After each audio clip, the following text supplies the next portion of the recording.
እንደሲፈን እንደተጫወትሽበት ያወቀ ቀን ምን ሊፈጠር እንደሚችል ምታውቂ ይመስለኛል። ታዲያ ምን ልታረጊ ነው? ያው እኔ የወንድሜ ልጅ ሲጎዳ ማየት አልፈልግም። የምታረጊውን ማታውቂያለሽ። ሜርሲ በእናትሽ ነገሮችን እኔ ራሴ አስተካክላለሁ። ለሱም ሆነ ለእኔ ትንሽ ጊዜ ስጭኝ። አንቺ እኮ እንዲህ ስትታዘዢ ነው። እንደዚህ አይነት ስራ ውስጥ ገብቶ ማየቴ በጣም ከፍቶኛል። አቶ አምነንን እኮ በጥርጣሬ ብቻ ነው የያዝነው። እኔ መጠየቁ አስፈላጊ አልነበር። ተዋቶ አምነን እኔ ካልፈለኩ መኖርም ላቆም እችላለሁ። አሁን የኔን የፍላጎት አይነቶች መቁጠር ሳይሆን ፍላጎቴ ታዲያ ምንድን ነው? ተረጋጋ። ቅጠሉ ስትቀጥፈው እንዳየው እንድታውቅ ፈልጋለሁ። የምን ቅጠል? ወፈር ያለው ከእንጆሪ ፍሬ ስር የበቀለው። ለምን ግልጽ አታደርግ? አንተም ግልጽ አድርገህ ማድረግን ይወዳል። ብልጥ ከሰው ስህተት ይማራል፣ ሞኝ ግን ከራሱ ስህተት አይማርም። አየሽ ልጄ፣ የውሸት አጀባ ትርፉ ወከባ። ተይው አያቴ፣ ጭላንጭል ተስፋውን ነፍስ እንዲዘራበት እናደርጋለን። መፈተን ያጎብዛል እየተባለ መፈተን ተስፋ ሲያስቆርጥ በሱ ነው ያየሁት። ቆይ ግን አላገባም? ማግባቱን አግብቷል፣ ግን የቁም ቅል በያት። ወይ አታምር ወይ አታፍር። እና እያልሽኝ ያለሽው ያምነን ኑሮ ባሰብሽው ልክ እየሄደ አይደለም? እንዲሁ ወሬ በከረጢት የሆነች ልጅ ናት። ዙሪያውን የሞሉት ዝም ብሎ ሴቶች ናቸው። ከወሬ ውጭ ሌላ ምንም ስራ የላቸው። እናም ደግሞ ለመተዋወቁ ከአንቺ ጋር ይቀላል። አው ልክ ነው። በነገራችን ላይ አባቢም እንደዛ እንዲሆንና እንድንቀራረብ ሲጠይቀኝ ነበር። አቶ ካርታን ይሄንን ያስባል? አዎ አያቴ፣ አብሮ ማደጋችን መና መቅረት የለበትም። ይገርማል። ታዲያ ለምን ለትንሽ ቀናት እኛ ጋር ያር? ደሞም እሱም ዛሬ ወደ ሀገር ውስጥ ይገባል። አዎ፣ ስለ ልጆቻችን ማውራት አለብን። እስኪ ሲመጣ አወራዋለሁ።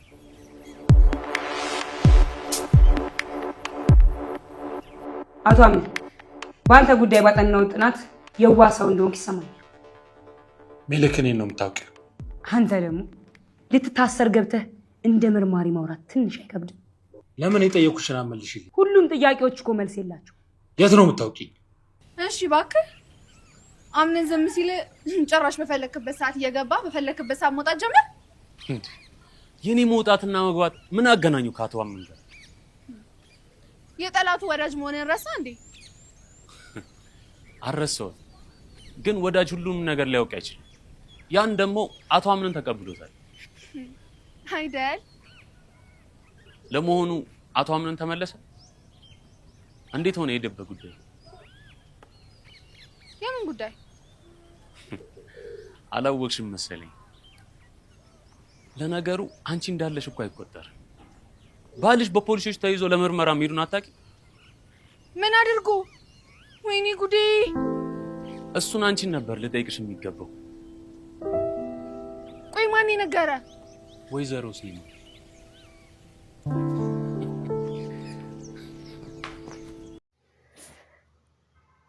ካታሊና በመጨረሻ እንግዲህ የምትፈልገው ነገር እያገኘች ይመስላል።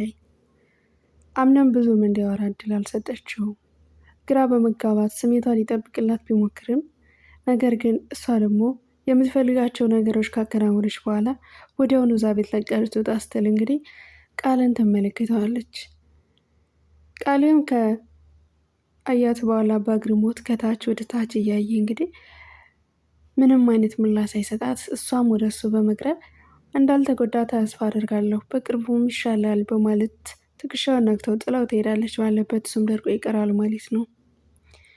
እንግዲህ ቃል አምነን ምን ተፈጠረ በማለት እየጠየቀው ነበር። እዚህ ጋር አምነንም እንግዲህ እንዳየው ነው፣ ምንም አዲስ ነገር የለም።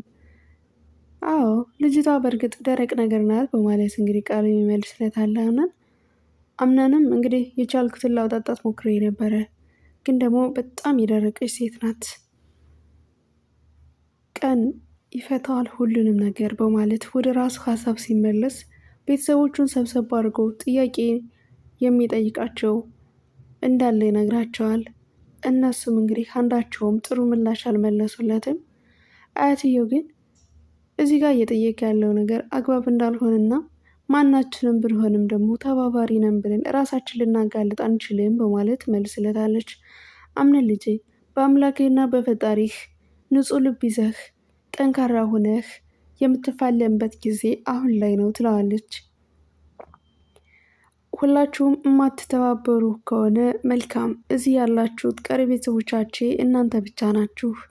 ነገር ግን ደግሞ ከዚህ ጀርባ ሁሉ አንድ ሰው ካገኘው ዋ ያኔ እኔን አያርገኝ፣ ዘሩን አጠፋለታለሁ በማለት ቢፎክርም አያትየዋ እዚህ በኋላማ ነብሰ ገዳይ ልትሆን አትችልም፣ በድጋሚ ልጄ እኔ እጠብቅሃለሁ በማለት እንግዲህ ለራሷ ቃል ትገባለታለች።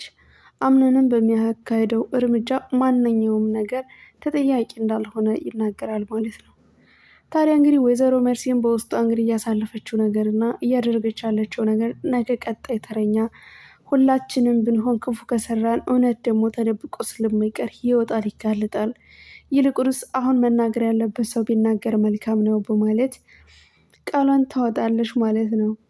ታዲያ ሁላቸውም ፊቱን ያዘሩበት ወደ ሙስጠፋ ስለነበረ ሙስጠፋም በእውነት እላችኋለሁ እዚህ ነገር ላይ ምንም የማውቀው ነገር የለም። በእርግጥ መጠቀሚያ ስላደረገችን ግን በጣም አዘኛለሁ።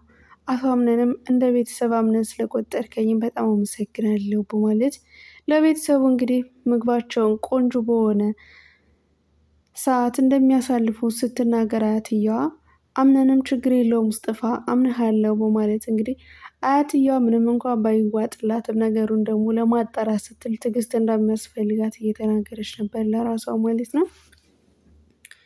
አምነንም እንግዲህ ወደ እናት ዛራ በመሄድ ያመንኳቸው ሰዎች ይከዱኛል፣ እኔ ግን የኔ ማንነት ይህ አልነበረም።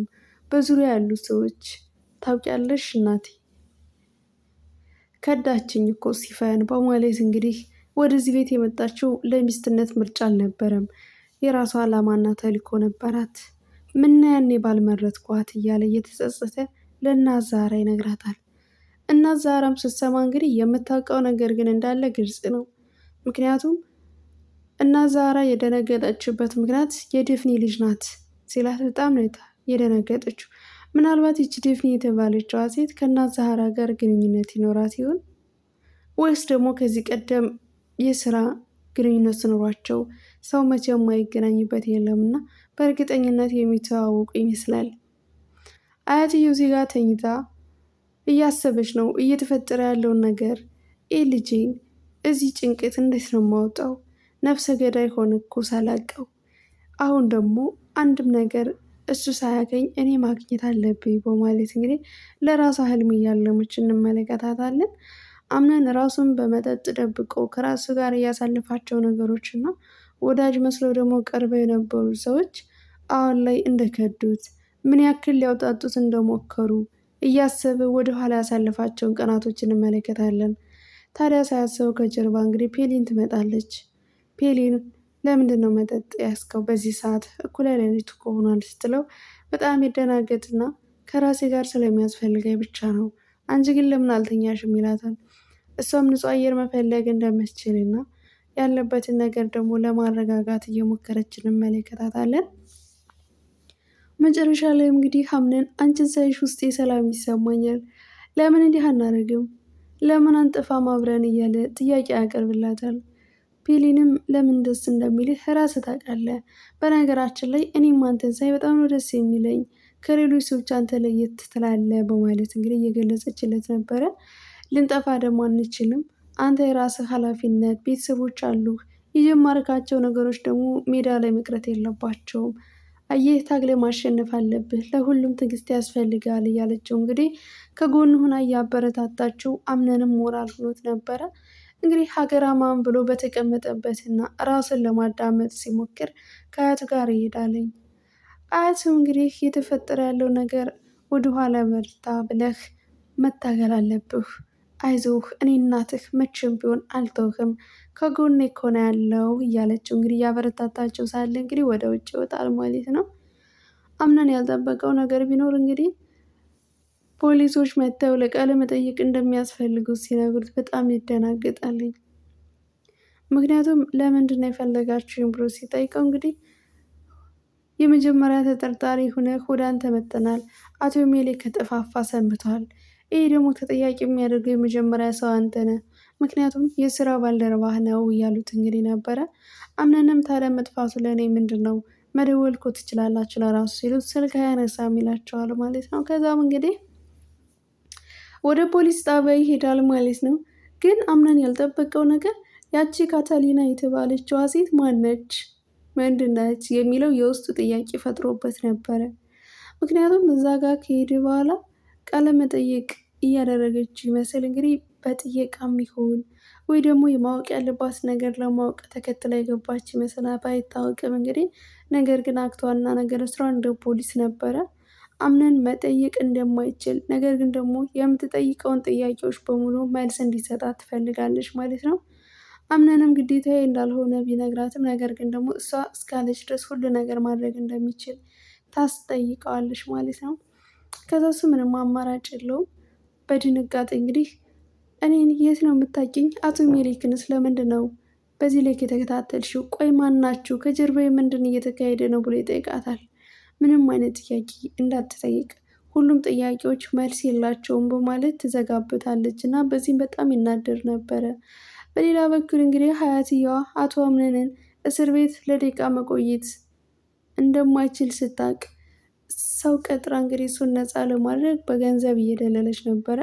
ይቺ ሴት ውብና እንቁ ሴት፣ ፈገግታዋ ደግሞ በጣም ማራኪ የሆነች እና ሰዎችን አናገራ ማሳመን ስለምትችል ምርጫ አድርጋታለች ማለት ነው። በቀጥታ እንግዲህ ወደ ፖሊስ ጣቢያ ነበር የሄደችው።